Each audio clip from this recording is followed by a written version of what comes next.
started Root Design Company as a side hustle flower farm in 2015. And we ran our business out of the same garden, worked together in that garden for about 7 years. And then in 2022, we both got married and moved to new locations. And so that means we have both had to start all over with gardening. We both made new gardens, and I think it was the beginning of last year, we shared those gardens with you on YouTube here, the plan we had for them, I should say.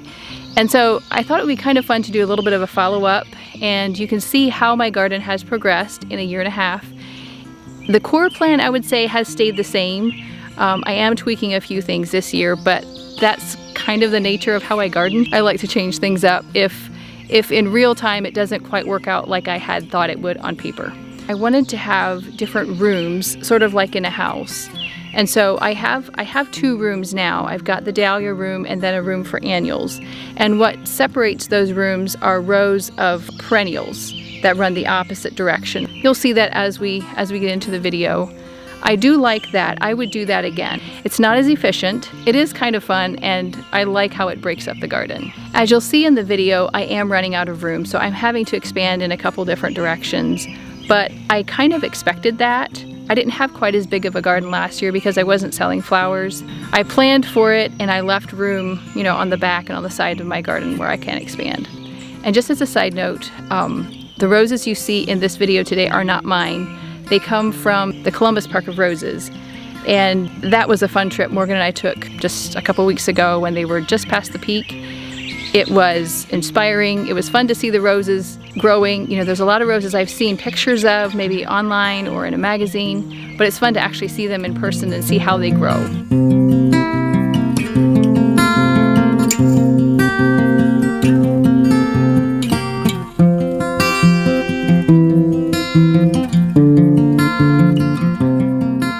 I only have 2 sections or rooms in my garden currently, the Dalia room on the east side and the annual room on the west side of my garden.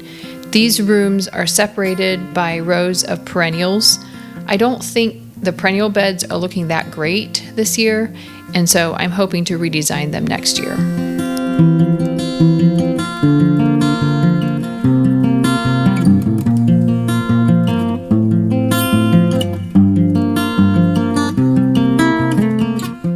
The Dalia room has a few things besides dahlias in it this year. Some of my floret zinnias are here, as well as some cabbages and a trellis at the back for tomatoes. I really worked with these beds this spring. I added sand, compost, leaf compost, and even a cover crop to several of the beds, hoping to loosen up the soil. And I think I'm getting there. The dahlias seem to be doing well.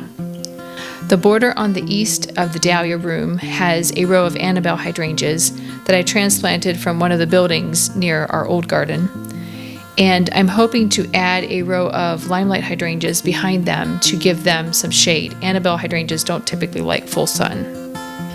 The annual room in my garden is a set of 8 15-foot by 4-foot beds. I filled these with all of the annuals I need to make market bouquets.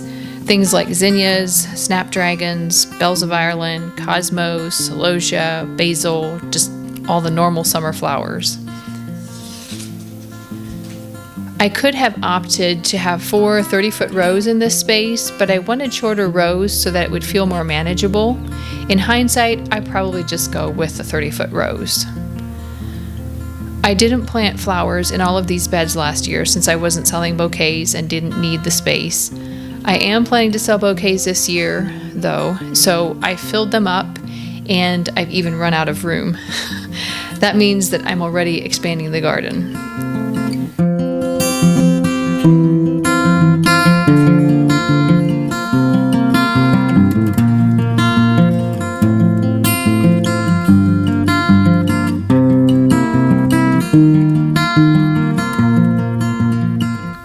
Since I don't have room in my annual beds to plant successions of flowers, I'm adding an 80-foot by 4-foot bed along the back of the garden. I was originally going to plant my peonies here, so I used black plastic over the winter to kill the grass and weeds. A bit of tilling is all it's taken this spring to get the bed ready for compost and plants. Like I mentioned earlier, I'm not loving how my perennial beds look. Instead of having blocks of perennials like eucalyptus here and lupin here and a patch of yarrow here, I want to mix everything up and make them look a little more like the wonderful perennial borders I see in so many British gardens.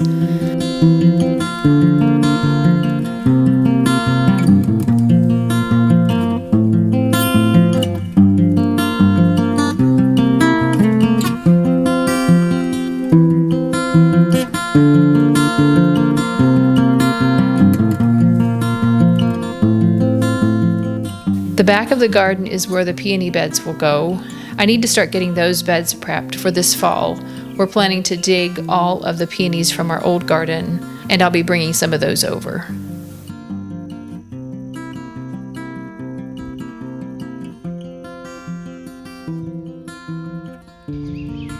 I mentioned that Morgan and I visited the Columbus Park of Roses recently.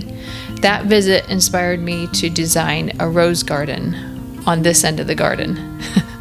I don't have it planned yet. I do know that one thing I want is a giant pergola covered in roses. I'm hoping to add some hydrangeas on this side as well.